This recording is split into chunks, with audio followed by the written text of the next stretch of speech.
Voy a apagar el video mío, así hay mejor señal para todos.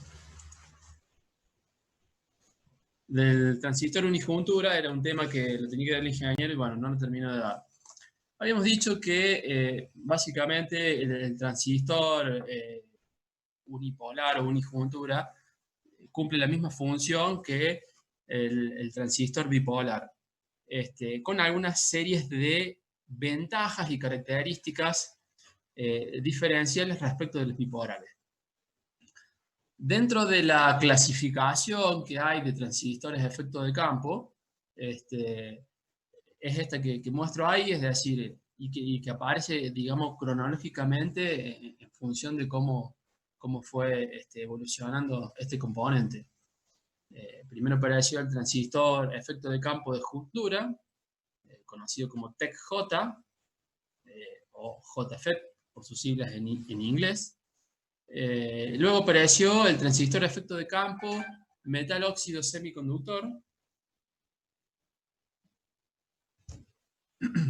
o conocido como MOSFET, y después aparecen otros transistores, como es el BMOS, que es un transistor de potencia. Vamos a ver ahí rápidamente, digamos, cómo está diseñado, y los transistores complementarios, los CMOS. Dentro de las características que tienen estos transistores de efecto de campo, es que son unipolares, a diferencia del bipolar. En el bipolar, recuerden que los portadores de carga pueden ser tipo P o tipo N. En cambio, en este son solamente o electrones o lagunas. ¿Bien? La tecnología con la que están diseñados estos transistores son mucho más simples que los bipolares. Una característica muy importante es esto de que ocupa menos lugar. Entonces, eso ha ganado una ventaja en cuanto a lo que es el uso en circuitos integrados. Otra de las características es la impedancia de entrada, que es muy alta, mucho más grande que lo que es la impedancia de entrada de un bipolar. En cuanto a niveles de ruidos, es menor. Una de las características, podríamos decir técnicas, es el control del transistor, que se hace por tensión. Y esta es una de las diferencias, otra de las diferencias, aparte de ser unipolar, es que es controlado por tensión. Recuerden que los bipolares lo controlábamos por corriente. Modificando la corriente de la base, modificábamos la corriente del colector. Bueno, este es por tensión. Son compatibles con los bipolares, es decir, podemos utilizarlos en un mismo circuito, tanto transistores bipolares como unipolares, compartiendo la misma fuente de alimentación. En cuanto a temperaturas, son más estables que los bipolares. Y la desventaja que puede ser es en cuanto al tema de ganancia por ancho de banda, que en este caso es menor.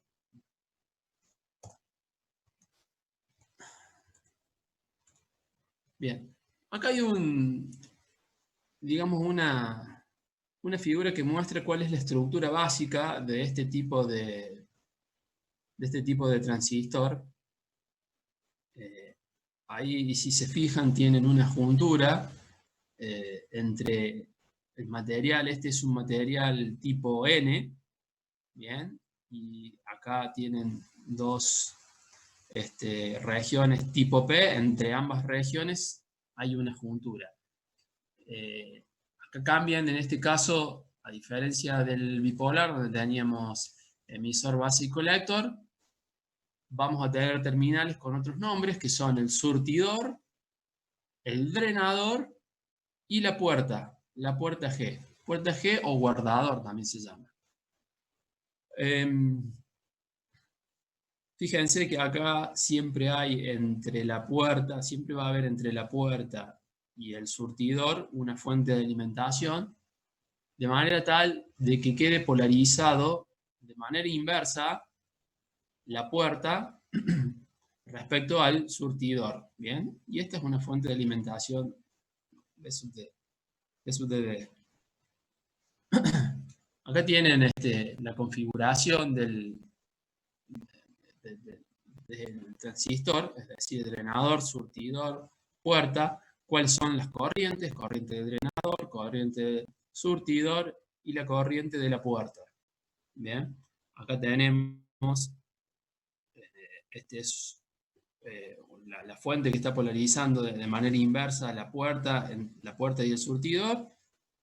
Y los dos tipos, esta es la simbología con los dos tipos de canal, que puede ser canal P o canal N. ¿Mm? Vamos a ver a qué nos referimos con los canales. Acá es otra... hay dos tipos de configuración, digamos, de estructura de este tipo de transistor. Este se denomina transistor simétrico, y este, que no lo puse acá, pero está en el apunte, es asimétrico o epitaxial, se llama también.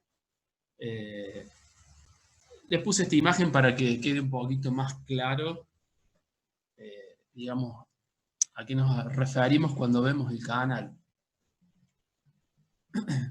Una de las características, digamos, que tiene esto es que cuando nosotros polarizamos la puerta y el surtidor de manera inversa, acá tenemos un material tipo P y esto es un material tipo N. ¿Bien?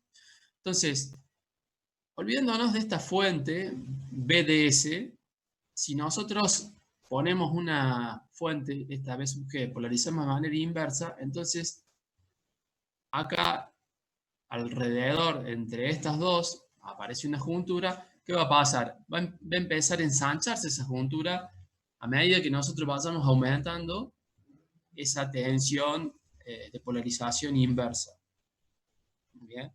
Entonces, si a su vez conectamos esta fuente BDS, es decir, entre el surtidor y el drenador, entonces hay una modificación de la capa de empobrecimiento que hay alrededor de esta estructura, y toma esta forma. Como ven acá ustedes, toma esta forma. Es decir, a medida que se va aumentando más BGS y también aumentando BDS, llega un punto en que estas zonas se encuentran prácticamente entre sí. Entonces la corriente que va a pasar del surtidor al drenador se va a mantener de manera constante. Es decir, podemos nosotros seguir aumentando la tensión drenador-surtidor para un determinado valor de tensión BGS, y va a llegar a un límite en que la corriente no aumenta más. Ya lo vamos a ver en la curva, no aumenta más porque, digamos, prácticamente estas dos junturas se están tocando. ¿Mm?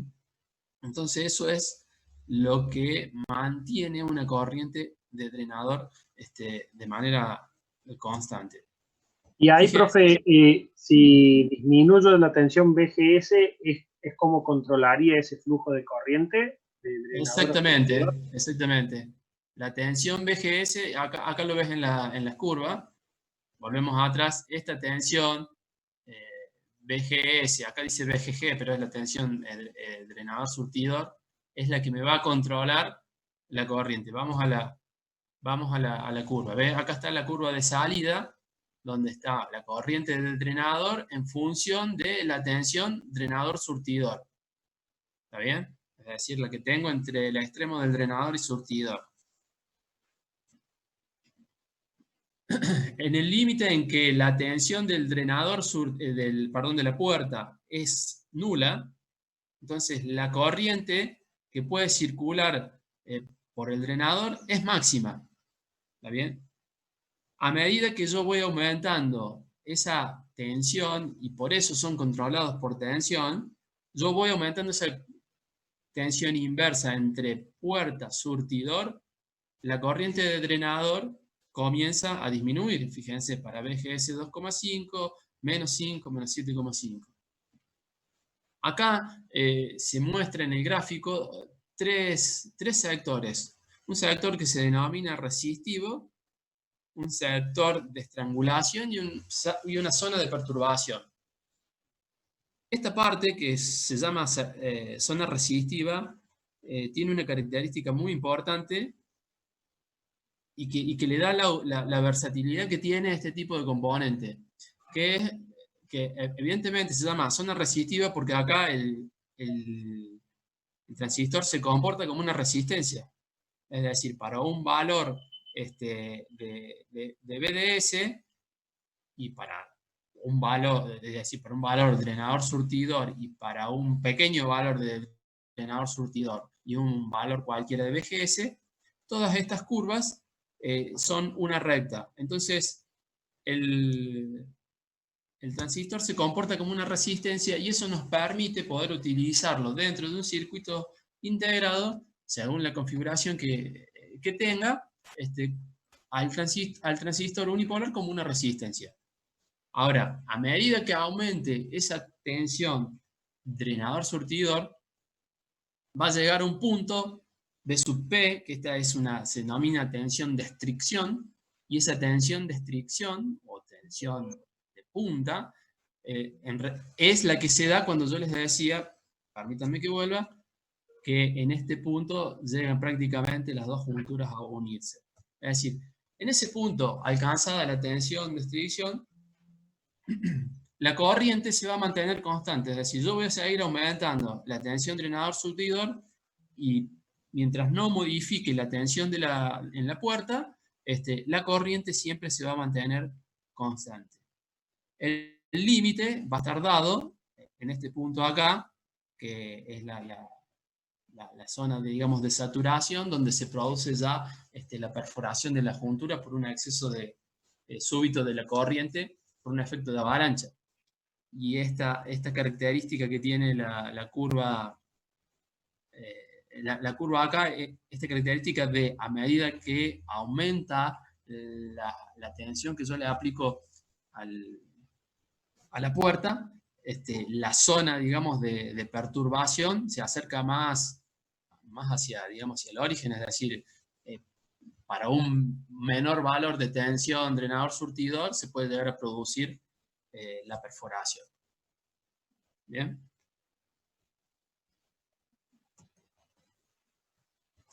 Este dibujo acá está representando lo que, ¿se acuerdan de la clasificación?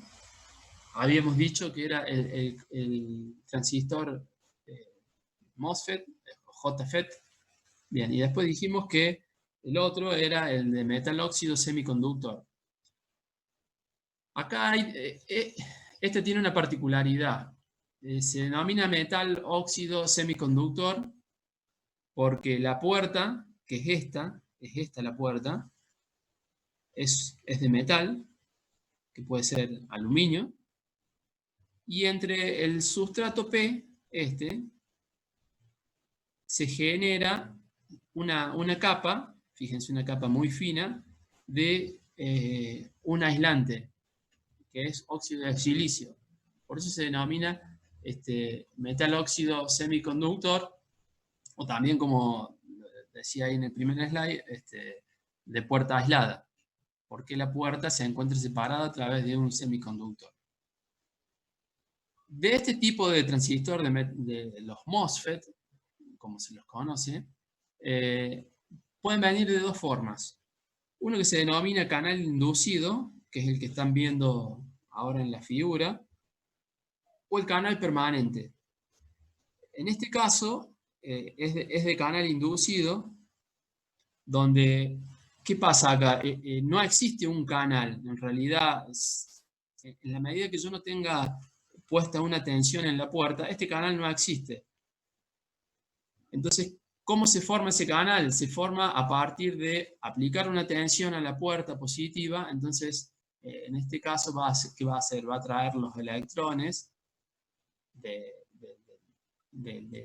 material P, es decir, acá va a haber se va a empezar a formar como una especie de canal, valga la redundancia, y una unión entre este material N y este material N.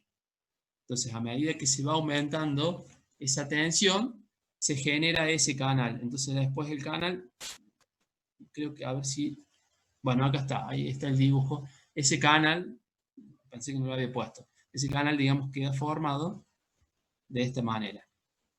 Es decir, en estos transistores que son de canal inducido, el canal no existe y se forma aplicándole una tensión positiva a la puerta. Acá esta es la curva característica del canal, del canal N. Se simboliza con esta forma, dejándole ahí una rayita abierta, lo que indica que es un canal apagado, que se denomina también. Bien. Y después este es el canal. Bueno, en realidad acá hay un dibujo, discúlpame, esto que le mostré acá, que es canal permanente, porque el dibujo es similar, ¿no?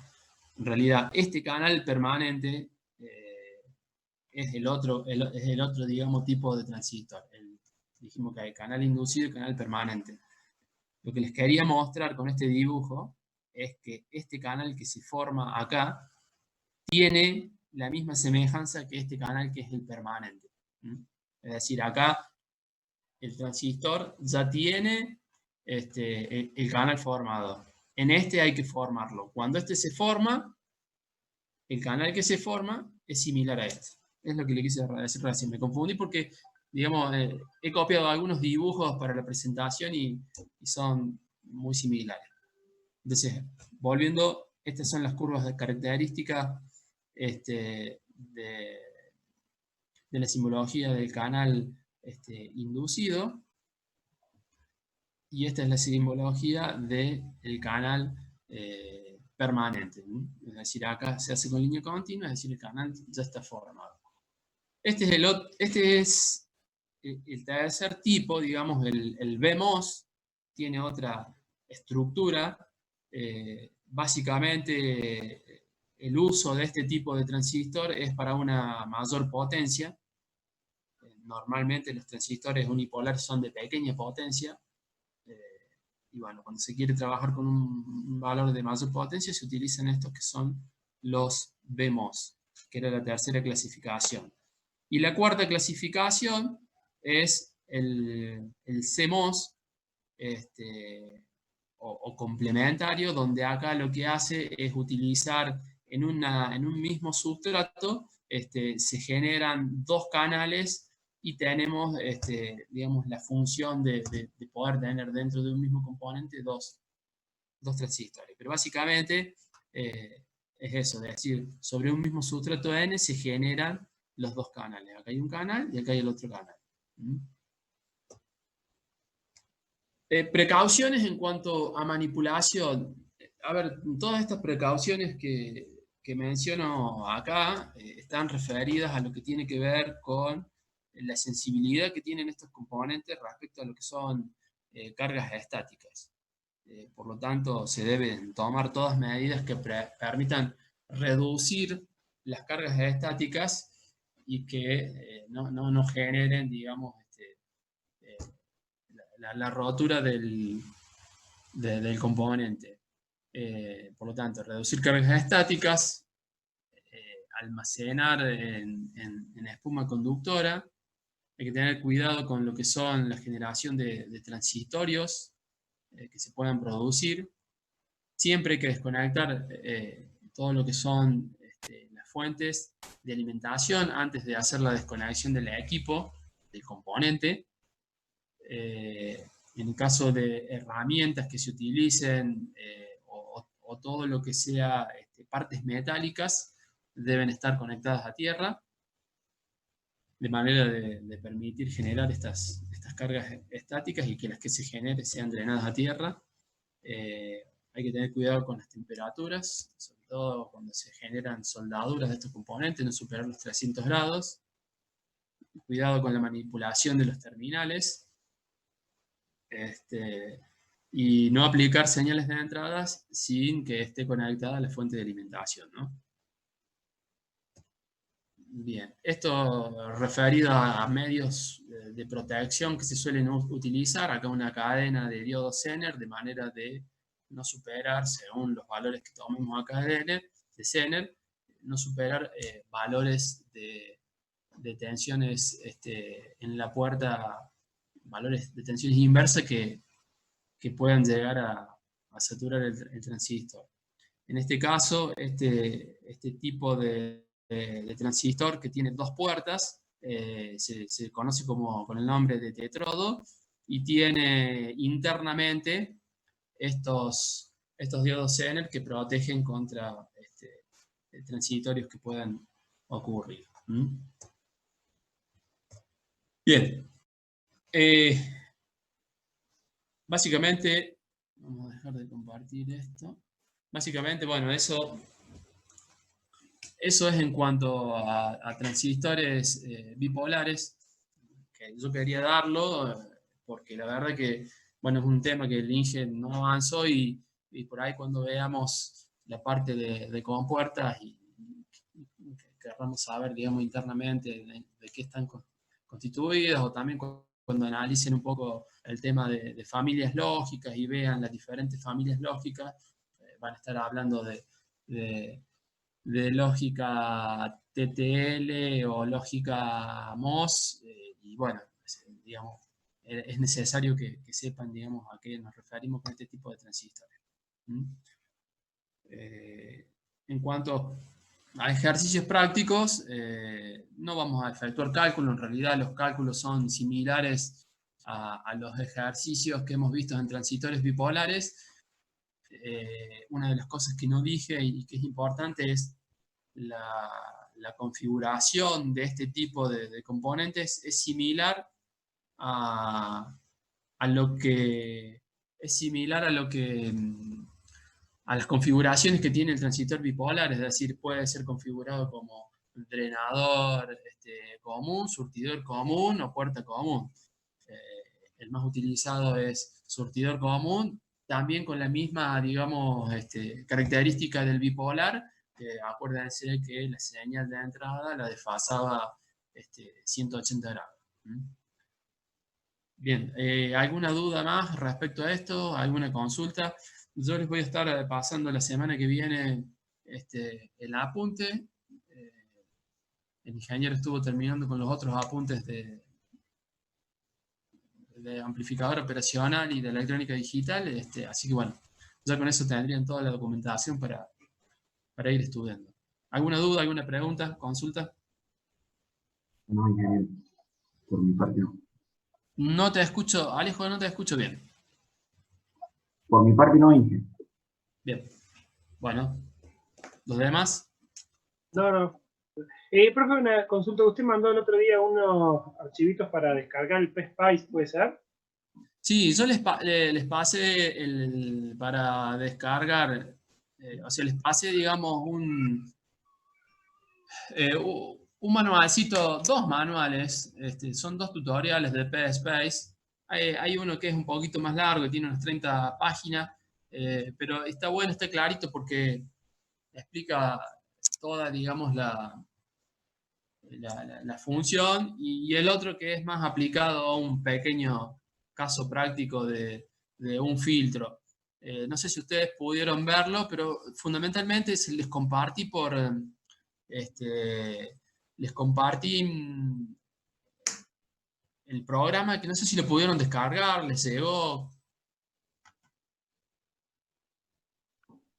No, yo todavía no lo pude descargar. Yo quería ver algún instructivo para descargar. Yo descargué los archivos que usted mandó, que creo que puede ser que ahí esté el instalador. No, porque eso yo se los pasé por... los archivos se los pasé por Gmail, pero... había un enlace con el Drive. Pero claro, el programa como es bastante grandecito, no sé, eran como 400